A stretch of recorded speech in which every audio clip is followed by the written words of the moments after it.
गुज़श्ता 2-3 रोज से एक खबर फैलाई जा रही है कि पाकिस्तान के इसराइल से तिजारती ताल्लुकात कायम हो गए हैं। जब इसकी तहकीक की गई तो मालूम हुआ कि पाकिस्तान के एक यहूदी जो कि पाकिस्तानी नेशनल है, उन्होंने इमरान खान साहब के दौर में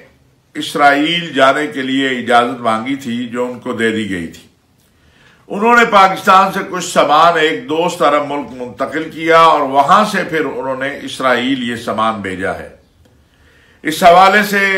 कोई वजारत तिजारत या वजारत खारजा से NOC वगैरह तो सामने नहीं आया है और ना ही कोई ऐसी इत्तलात हैं कि कोई सरकारी तौर पर इसकी इजाजत दी गई है।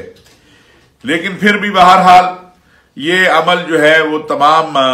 पाकिस्तानियों के लिए और मुसलमानों के लिए काबिल तशवीश था। लेकिन दुख की बात यह है कि एक ऐसा मामला जो पूरी पाकिस्तानी कौम का मुत्तफिका मामला है, उसके ऊपर भी हमारे कुछ दोस्तों ने सियासत शुरू कर दी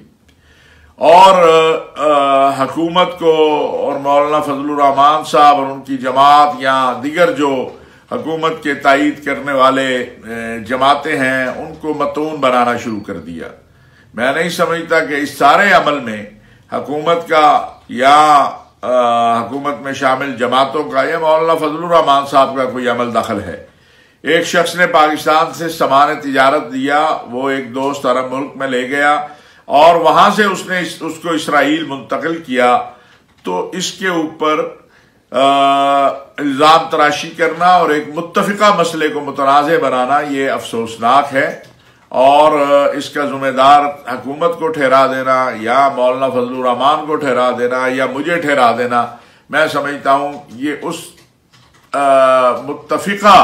राय को भी खराब करने की कोशिश है, मौक़िफ़ को भी खराब करने की कोशिश है जो पाकिस्तान का है। अब तक की तो यही मालूमात हैं और यही सामने है कि पाकिस्तान के ना कोई इसराइल से तिजारती ताल्लुकात कायम हुए हैं, ना कोई ऐसी कोशिश हो रही है और ना ही ऐसी कोई कोशिश होगी।